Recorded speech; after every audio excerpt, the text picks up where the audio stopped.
Oh, the meeting is being recorded. I'm informed. Hi, everyone. My name Hello, is everyone. Sandra. I'm with BingeBooks. I'm here with Orlando Sanchez, and we are so excited to kick off this BingeBooks Book Club and talk all about Orlando's books. So, Orlando, you want to just do a quick intro? Sure. My name is Orlando A Sanchez. I'm currently writing the Montague Strong series. We're at book 13 at this point, and it's an urban fantasy story about an immortal detective, an angry mage, and a very hungry hellhound. Yes. So it starts with Tombyards Butterflies, which is the first book written. Oh, that's a good idea. Yeah. So, and that's basically what I'm in the middle of now, in addition to many other series that were offshoots of that main series. So, yeah. And Welcome, everyone. Tombstones and Butterflies is what we're going to chat on, but a lot of my questions are kind of about the series in general Sure. and kind of where you plan to go. So if you're watching this after the fact, or if you're joining us live, we will try to be fairly spoiler free, but I can't guarantee it. But I will No guarantees in the edit if a spoiler does come up. But to kick us off, and if you have any questions while watching, please feel free to raise your hand or put them in the chat. We'd love to hear from you guys that are joining us today. Jeanette, it looks really dark where you are. Wow. It's 5 o'clock in the morning. It's not so bad. Thank you for coming. Yeah, she's on the other side of the world. She's down under. So. I love that. We've got some UK. I know Joe's joining us from the UK. Welcome everyone across the pond. Thank you. Chris Mendoza, how are you? Hey, Orlando. I've got my coffee. Yeah, things I can going. see. Yes, yeah. Coffee all day, every day. Yes. All day, every day. Yeah, things are going good here. Fantastic. I should have packed a drink. Orlando, maybe some of the audience already know, but can you tell us how you got into writing and if this was always your plan or if you stumbled into it? Well, when I was younger, I used to write journals. So I guess every writer kind of starts with this, from this place of we like to write. And then as I got older, I would get into other things. I practiced martial arts for a long time. And at some point, after reading enough, I figured, hey, I can do this too. which is quite doesn't always work out that way. But I gave it a shot early on, and then I shelved. There are a lot of stories that are shelved that will never see the light of day. And then I started with the first book, which is The Spiritual Warriors, a few years back, and then just continued from there. A lot of stops and starts until I finally got the hang of, okay, this is what I want to tell. It took a while to get the voice, which is the hardest part, finding your voice. Yeah. Well, this was the first book I read of yours, and you have a very distinct voice. I mean, immediately within a page, I was like, I understood what kind of book this was going to be, and I really love your voice. I know we had a few other team members reading the book at the same time, and you have such a fantastic humor. Like that was one of the things that really stood out to me. Thank you. I started highlighting, like I was going to mention a funny moment, but there were quite a few. So the funniest thing is that when people tell me this, I go, I'm not funny. And I really, if you know me in real life, like actual interactions, I don't come across as funny, haha. I guess more is it dry? Yeah, because I was raised like Monty Python humor and Faulty Towers. So like John Cleese and things, those were like my heroes growing up. Like, that's the kind of humor I grew up with. Very dry, very wink, So it's that kind of humor, I guess, just filtered into my brain over the years. Yeah. Well, I love it. Your characters are so witty, but it's a lot of narration humor, Yes. that is just really great. So from the beginning, were your books funny? No. That Montague Strong series is the first series that has actually what they call snark in it. It's that kind of tongue-in-cheek humor. A lot of that was I had read every single Terry Pratchett book that exists. And I admired the way he was able to include humor without actually really including humor. Mm-hmm. It's just like he didn't go out of his way to put it in there. He just wrote and it was there. Or if you read the footnotes, you lost your mind just getting lost in the footnotes. So Montague Strong was the first time that I tried to say, hey, you know what? This is actually part of the world. This kind of humor is part of this world, or these part of these situations. And how would it be if they're in the middle of, like, let's say, getting attacked by a creature, and yet they're bickering about, did you bring the silver bullets? You know, it's like, you know, and while there's this creature trying to kill them, you know, it's like, you mean you didn't? And so in the midst of that, of the being attacked by a werewolf, they're actually bickering with each other, and it's this perfect kind of, it's what would have, it's like an old married couple kind of thing. Like, I told you to pack, you know, XYZ, and now you didn't pack it, and yet there's impending doom. So it's that kind of thing. Yeah.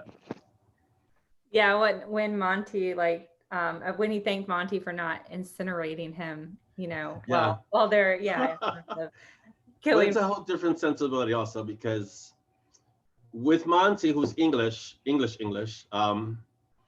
there's that balance of English versus American. And so Monty's very prim and proper. Things should be done a certain way. And I have a lot of English readers from the UK in my reader group. So that's my mob, my UK mob that I always consult for all things English. But he has a certain way of being.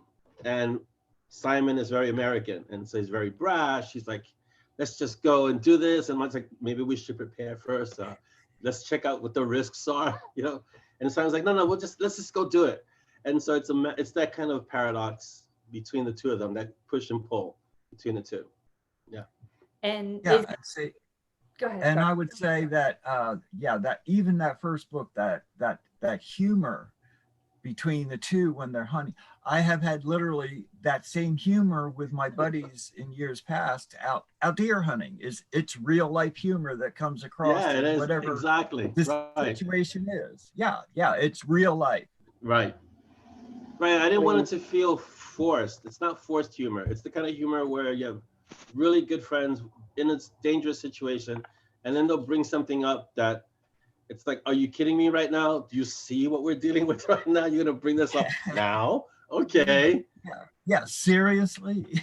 Yeah. The line that drew me in completely in the very first instance was when Monty telling the Simon, shoot it harder. Yeah. Yep. Yes. That hooked me. That was the hook for me. It's so I want to say I thought that up, but I don't think any of these are all spontaneous, like they just come in the spur of the moment. And if I believe any writer tells you that they know exactly where they get their inspiration from, they're lying to you, because some of these things just happen in the moment and you're writing it. And sometimes it's a hit and sometimes it's a miss, but most of the times it's a hit. And that line, shoot it harder, was when I wrote it, so that makes no sense, but that's perfect, because that's exactly what Monty would tell Simon to do. Like, what are you doing? Shoot it harder, go, you know? So, yeah. Yeah, and that's when you found your voice, I would say. Yeah. Because I had started on another series. Right. You know, Yeah, before. Montague Strong was not the first series, obviously. It was Right. Spiritual Warriors and Sepia Blue, right? Yeah. So it took about 11 books to find my voice. So it's around 11, 12 books, which happens with a lot of writers I've read, like Brandon Sanderson. It took him about 12 books before he was like, the one that works. This is the one that's gonna, find an audience. And I think it's just, you just have to write a lot of what they say, write the bad parts out of you, or write the sucky part out of your writer world, and you'll finally get to that voice that's authentically you. And then you'll just take it from there. Don't mess with it. This is what John Logson told me. Once you get your voice, leave it alone. Write, just write. Don't try to change it. Don't try to, just go with it. So. That's so true. And so with that being said, how long do you think you'll stay in their world? I mean, you could carry this voice onto other worlds and other characters, but what are your plans for this series? I'm looking at my schedule. I have about, I'm looking at November 13th of 2022.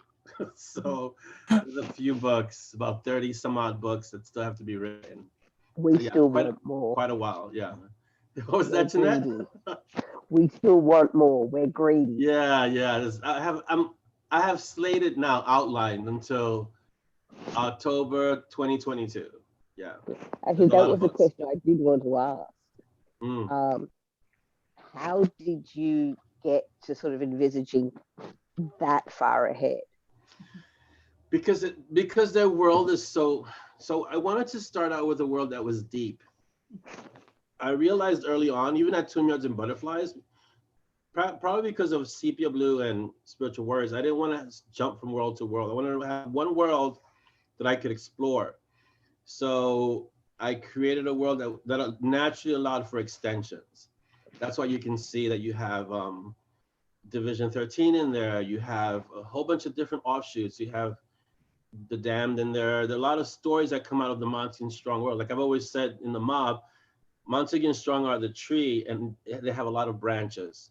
All these stories come out of that Montague and Strong trunk. And so with that, I wanted to create a world that I could just keep it evergreen if I needed to. And so even from the beginning, I wanted to do that. I was explaining to a friend yesterday who I'm trying to bring in to read. And as I said, Joette, the character list is now at 111. Yeah, it's long. It's a long character list. Without, there's 4 more books I still haven't finished extracting the character list from, so we're at 112. And if you ask me to name all of them right now, I'd probably fail. There's just so many of them. It'd constantly be like, one of those situations, for sure. So I wanted to create a world that was rich and deep. It reminded me very much of, I grew up with comics. And in the comic world, like let's say Marvel, because Marvel's big now. But if you look at the comic world, the Marvel world, let's say the Marvel Cinematic Universe, they took 10 years to develop from Iron Man to Avengers Endgame. In that time span, they were able to bring so many different stories from so many different characters, all contained within the same universe. And I wanted to create something like that because that's what I grew up reading. One large world that was rich with so many different characters, but all existing in the same world. And I wanted to do that with Montague and Strong, which is why you can have different characters pop up and have trilogies and things like that, except for Nyx, who is not in that world and now is forming a different world. I'm going to run out of series. The knack. So, yeah. So do you have a series Bible? Margaret was asking, or how do you keep track of 114 or however many characters you're going to eventually have? Well, Jeanette's working on a Wikipedia, and I have what's called if you ever read Sherlock Holmes and the Mind Palace, that's what I do. So every book, every series has its own kind of room.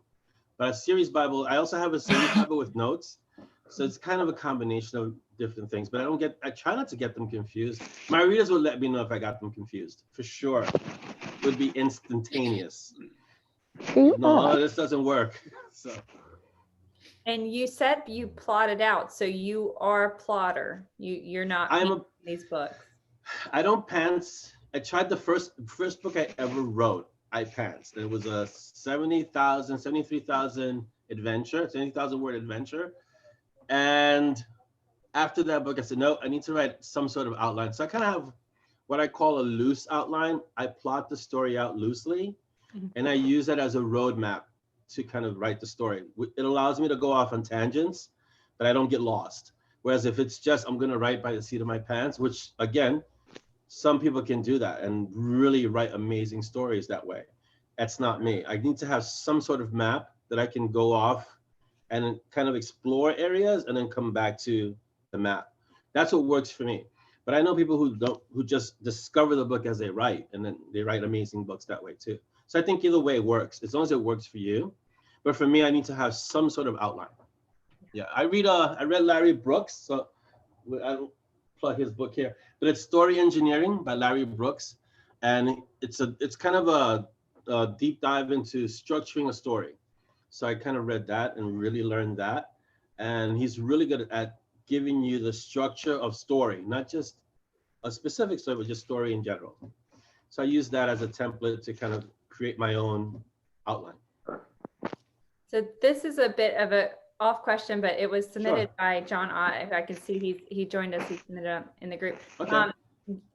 He wanted to know where Peach's name came from, and I see on your shirt it says Bit and Peaches. I don't know if there's any relation. That's the publishing company. That's the publishing company, and we have some the mob knows Peaches. This is my Peaches. Blushing. So Peaches, if I read this one book by Andrew Vox, he's a fantastic author, but he's very serious. It's very hard-boiled crime noir. And he has this huge dog named Pansy. It's a Mastiff, but it's named Pansy. And it was such a disconnect because he has that dog trained to like really attack on command, right? But it was just such this imagery of he has this massive, dangerous dog, but he named it Pansy.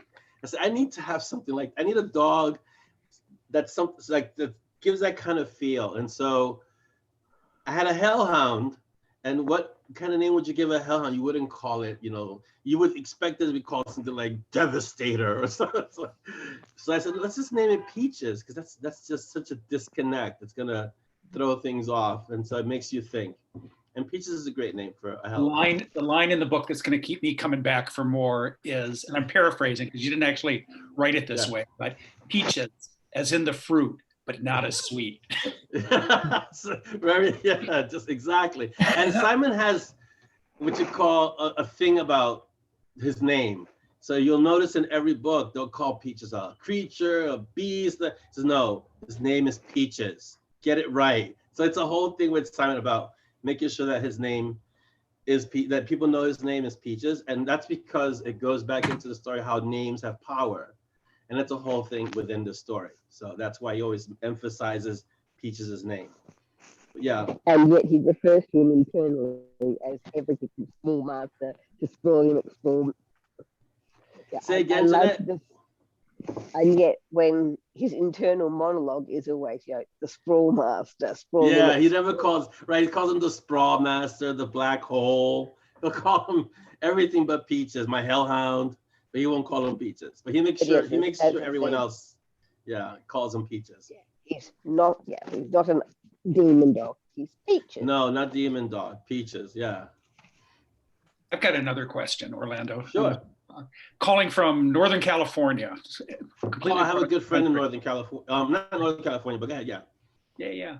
Well, I spent my first few years in New York after college, and one of the things I loved about the book is, all this urban fantasy action taking place at places I remember, Oh, sure. They're in the West Village, MoMA. Yeah. And I lived across the street from on 20th, anyway. But my question is, do you just get a kick out of blowing up places that you're familiar with? Yeah. I have a love-hate relationship with my city. And so this is my city and I love it so much. And I hate it at the same time because it's just, it's a city. So you kind of have, it's like this whole thing where it's where you're from, so you have a fierce love for it, but at the same time, sometimes you just can't stand it. So it's like, so I blow up landmarks, constantly. I think I just finished reducing the Unisphere to rubble in Flushing Meadows Park, yeah. No, I did that. Yes, that was that character, yeah. So yeah, I love, so here's the thing.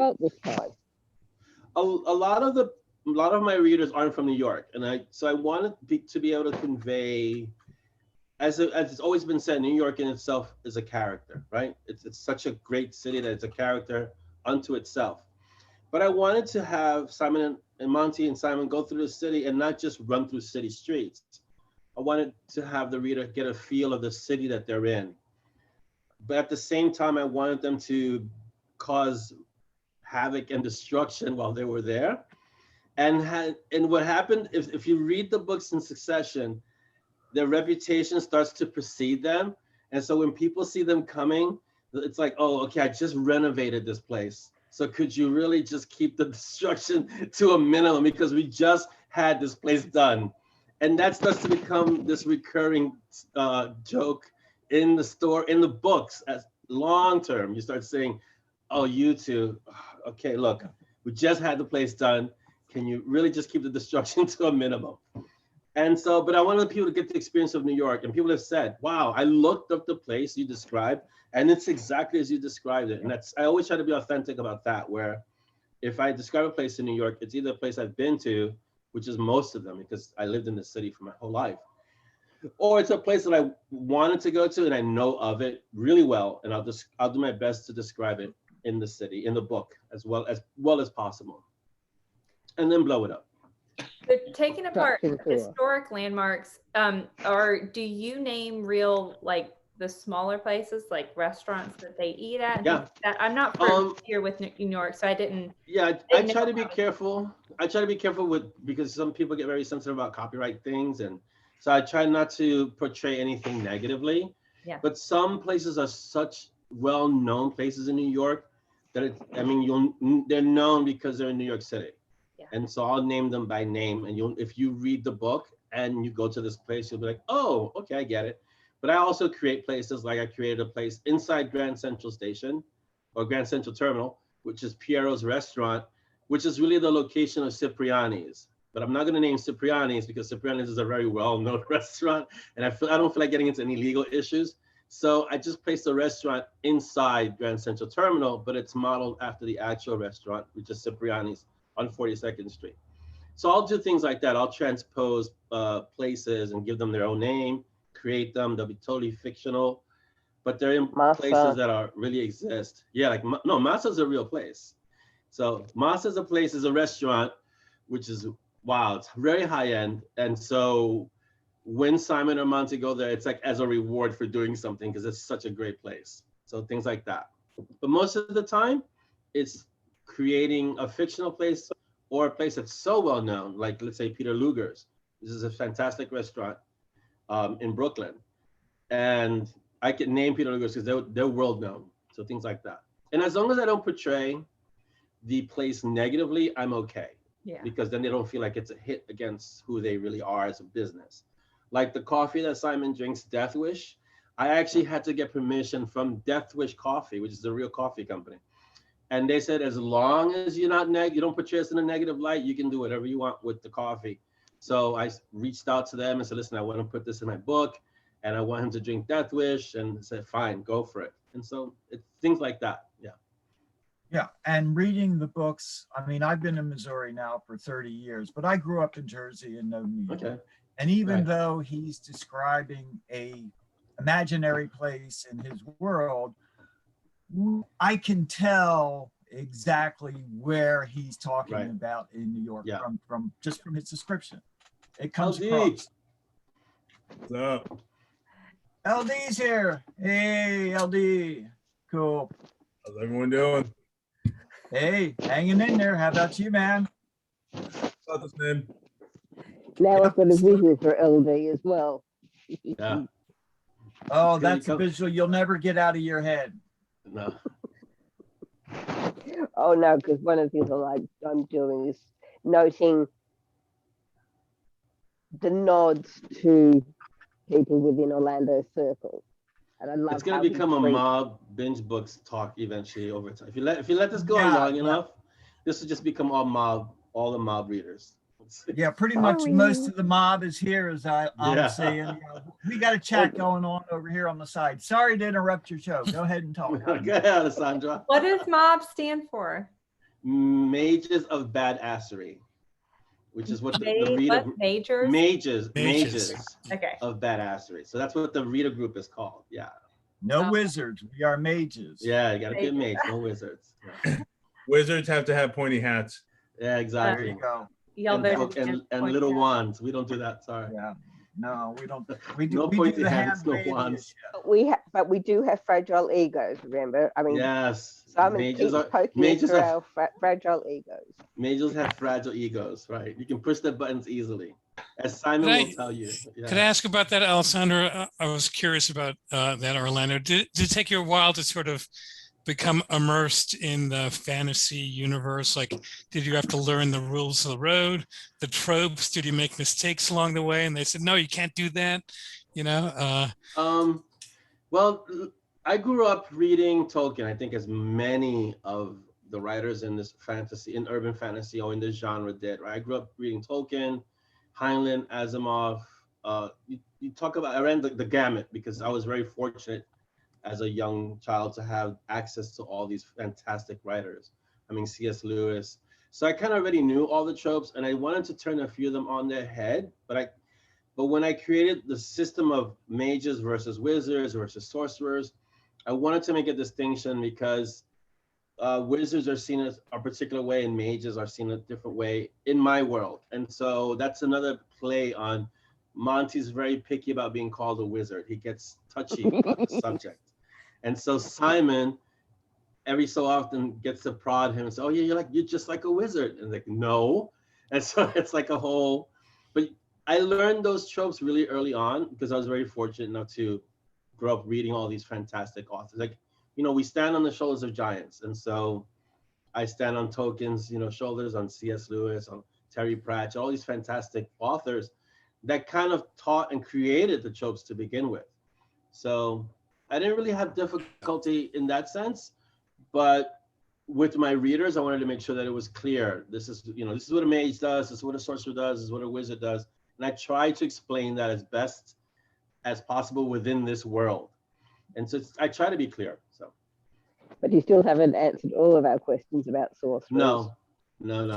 Can't answer all the questions. You have to leave some questions. Well, that I've got the probably funny feeling. answers. Someone had asked, have you thought about writing, this is the great cop buddy series. Yeah. Have you thought about writing it without fantasy elements? But it seems like fantasy is really deeply rooted in your. Yeah, I've written other stories. Like I've written Gideon Shepherd. There's a whole thriller, like it's no magic. It's all tech, and I've done it. I have a short story, but it's just like I have to find more days in the week to be able to write everything that I want to write. And so I've tried it and it works. I've also written sci-fi, but that has an element of magic in it. But I stay with Monty and Strong because that's the foundation of everything else. And so I write a lot of Monty and Strong. I try to stick to always writing Monty and Strong, and then I'll branch out. And my readers are awesome because they give me the space to say, okay, you can try this, go ahead, but don't forget you got to write Monty and Strong. And I would go off and I'll write in a different, like I wrote the thriller, which is Sheepdog, which is Sheepdog is what operators are called in terms of special ops. They're called sheepdogs because the sheepdogs watch the sheep, right? So that was their code name for who they are. It's a small special ops team. No magic, not tech. And I have a lot of ex-military in my reader groups. I was able to use them as resources for what I wanted to do. So I'll do things like that. But then I also have to go back to Monty and Strong. That's the cost of, you want to write that? Fine, now you got to write Monty and Strong. You got to pay your dues. Yeah. Exactly. So I can't stray from Monty and Strong for too long from the fantasy world. Even when I do, like let's say I wrote Hunt you down. Yeah, they will hunt me down. I wrote Rule of the Council, which is one character from the Monty and Strong world had a trilogy of her own. So it was related, but I still had to go back to Monty and Strong. So it's allowed. I got the space, but I still have to go back to, yeah. And my readers are great that way. And don't forget 27 places. Say again? LG? Oh, I was just about to say, we're not entirely unreasonable and everything because we recognize that he's already bending space-time to a degree. Yeah. For the amount of books he's writing and the times, and in the time frame for which he's writing. I mean, I think he has a little cubby that. I have a TARDIS in the back. Am I allowed to say that without getting sued? I have a TARDIS in the back. Yeah, seriously. Yeah. Yeah, kind of stretches time a little bit secretly exactly. while the world sleeps. It's just a little wibbly wobbly, as they say, right? Wibbly wobbly, timey-wimey with 28 places you've had us visit. Say again, Jen, I'm sorry. We're out to 28 places you've had us visit, so I'm really looking forward to that. Yeah. So I just have to, so yes, I'll write the Monty song, but I'll go off and do other things. But I'm kind of narrowing the tangential stories and sticking to the Monty and Strong because there are a lot that need to get done. Well, we're almost out of time. If you have time for two more quick questions. Patty says there are several references to Simon honoring Japanese practices. Is this from your martial arts training or some other influence? We have been training in martial arts for 30 years. So that's going to seep into the writing, whether I want it to or not. It's gonna be in there. So yes, that's definitely a result of my training for 30 years in Japanese martial arts. So definitely. Wonderful. And the other question was, how did you come up with the title Tombyards and Butterflies, and what does it mean, especially the butterflies part? Wow, that's an old quote from Ray Bradbury. You have to look it up. Uh-huh. Where Yeah, he, we'll have if to it, do that. it's We'll right have in the to. front. It's right in the front of the book, and Uh-huh. he makes it. There's a quote that he's. Ray Bradbury is another one of my. I mean, I love Ray Bradbury in terms of what he wrote. But he has this old quote, and he has this one line when he says, and he sees the tombyards and the butterflies, and I was like, oh, that's it. That's the title of the book, and it just. And that you was were it. waiting for it. Yeah, I didn't see that quote. I wonder if when I started, like, you know, your Kindle, how it jumps. I wonder if it just jumped past. I think we lost it. Yeah, I'll find it. Awesome. Any final questions before we let Orlando go? And then as customary on BingeBooks Club chats, we normally stay after and discuss a few reader reaction questions among the group, just on our own. So does anyone have any final questions before Orlando gets back to writing? Yeah. Just shout out. Got too many of them that I'll end up tying him up all day. Yeah, we'd be here. If you're gonna leave it free form, Alessandra, I'll be here all day. Will you be here all day? I love it. So can anyone join the mob? They just join your Facebook group? Is that how you have? So we have a mod here. We have two actually. You have to answer the questions, and they're very specific. Well, not the questions are. They're just very strict about answer the questions so you don't get in. Yeah. But they're not hard questions. They're really easy questions. It's just that. Yeah. The mods are. Real, it's real It's simple. about being a safe space. Show some interaction, show that you can at least hit the keyboard and you're in. I mean, it's not hard. It's real easy. This is amazing that people don't want to answer the questions, and the mods are really adamant about if they can't answer the questions, can't come into the room. And I don't mess with my mods. My mods are awesome. So I step back when it's things like that. I say talk to them. So they're the ones that keep the space. It's a safe space. The space.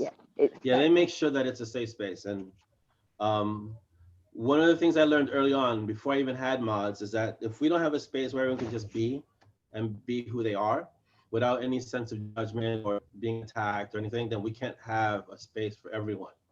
And the mob is a space for everyone. So, and the mods are the most important part of that space, where they're the ones who are always watching, making sure. I mean, they catch things that they let me know days later. Oh yeah, we stopped this, or we shut this down. I'm like, really? And so they don't even let these things they're very good at keeping the space open and free. And like, here, it's a place to be safe. Yeah, so, we're more about begging forgiveness than asking permission sometimes. Yeah, that's their policy. Like, oh, we're sorry, but they will shut things down really fast if it's headed in the wrong direction. They're very good about catching those kind of things. And so we do not allow distractions. We need Orlando to keep on writing. I mean, yeah. That's valuable. We all it's really every important. author needs a mob. Sorry, Kristen. Yeah. Okay, Kristen, you want to say something? Yeah, we're doing a book giveaway this time. So before we randomly drew 3 people. We have Alicia Harper and Jeanette, you're winning one too, and John Falver. So John is here too. Hey, John. Yeah, John's here.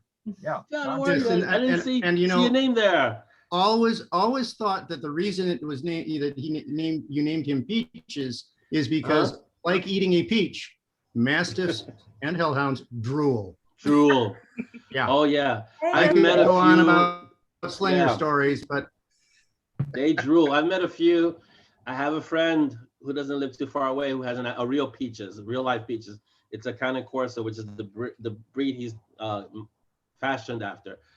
It's a drool factory, that dog. It's just drool all the time, everywhere. You're drowning. He's like, oh, okay, I got it. And they're big dogs. They're enormous. There's a reason there's towels everywhere in my house. Yeah, listen. Yeah, you gotta, because of that, for sure. No. If you don't like drool, you can't have a Cane Corso or a Mastiff because it's drool everywhere. Speaking of drooling, one of the disappointments of the book is Simon never made it back to the restaurant for his tiramisu with the rare cognac. I must have been reading it. So here's the other thing that I get called on. First, describing the food, people say you just make me hungry. That's the first thing. And second is when I'm describing clothes, like, what, do you live like in a fashion store? What's going on? Because it's so detailed. It's like, oh, but yeah, the food is really important for Simon. Yeah, for sure. Yeah, that tiramisu, I feel you, Eric. That he was so crushed that he had to leave. It was awesome. The fashion will come back and bite the mob. Yeah. I love it. And there is a link to the Facebook group in the chat. Yes. So anyone who's listening, just answer the questions. The mods will, make sure that you answer the questions. If not, I can tell you as well. Nice try, I guess. Try again next time. The mob, because if you want to be a character in a book, you need to be a mob member. Yeah, this is true. As we set up for the next red shirt competition. Yeah, for sure. I've got a horrible idea for the question. I'm waiting for the question, Jeanette. Waiting. Oh, I need to talk to you about it because I've got two options. And sounds good. Also, so what Jeanette's referring to is our red shirt competition. So the red shirt competition that we have at the mob is a red shirt is, if you remember Star Trek, the red shirts were the ones who were designated to die, right? We'd beam down to the planet. Anyone who had a red shirt on, you knew they weren't beaming back up to the Enterprise. It was done, right? Like, hey, Rogers, go check over that hill. If he was wearing a red shirt, Rogers wasn't coming back from the hill. So he was done, right? And it was usually an actor you didn't know. So our red shirt competition is a person creates a question. In this case, Jeanette was the last red shirt. Whoever answers that question first and correctly becomes a character and the condition is that you have to die. Your character dies in the next book. So if you answer correctly, you get to be in the next book, but you're a red shirt. So there's going to be a glorious demise for you in the book, but you get to be in the book. Thank you, my demise is here. Yeah, and her character died in the most recent book. So that red shirt has to create the question for the next red shirt. So, and then it just keeps going on. It's a cycle. So that's our red shirt competition. Yeah. I love that. How many people in this chat have been a red shirt already? Well, Jeanette's a red shirt. Red shirt. Larry Diaz is a character. Chris is a character. I think that's it. John is in a character. Craig is a red shirt. Didn't he die? The red shirt. And Cassandra. Craig was the first. No, Cassandra was the first. Oh, Cassandra was the first. Yeah. Okay. And then Craig. And then Jeanette was the first official red shirt because they weren't called red shirts back then. Yeah. So, I love that. That's so creative. And thank you guys so much. We're over time, so we're gonna let let Orlando get back to writing. That's the mob. This is what we do. This is what they do. They know. Overtime. This is what we do. This is what we do. Really. I noticed that the coffee clutch has got an extra hour on it this time.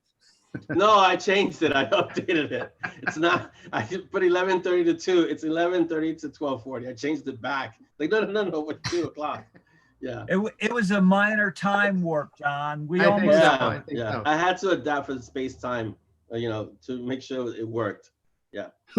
We would have loved to be with you that long. Oh, if you leave me to my devices, we'd be there all day. Are you kidding? We'd be talking all day, for sure. But then, hey, John, then again, on the YouTube feed that I'm live streaming, I control that from here. We could let that run for a while afterwards. You never know. There you go.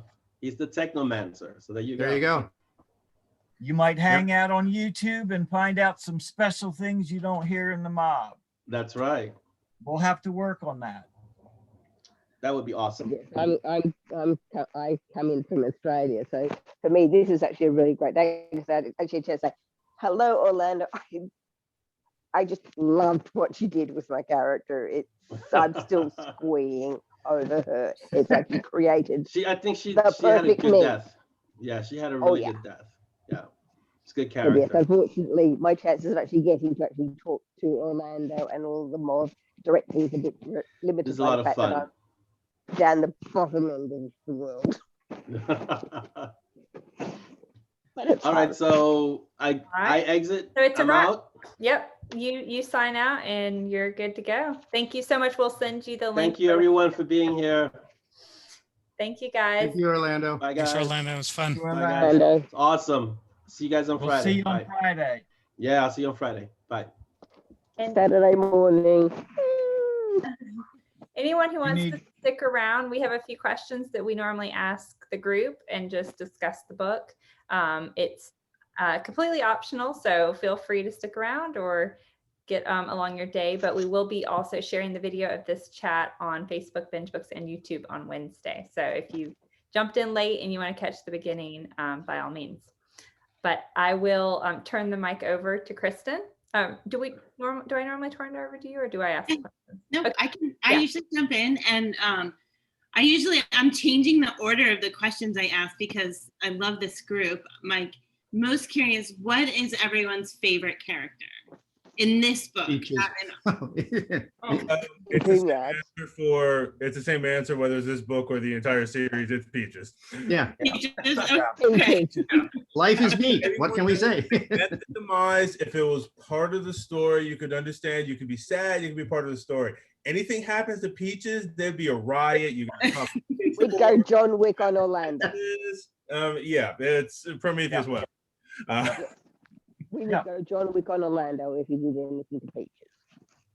So you guys, everyone is I very need to pause. Do I stop the video, Kristen, or does the video? yes, stop the video. Stop it? Okay, I'm gonna stop the video. Sorry, guys. Someone's gonna hear that. Okay. later.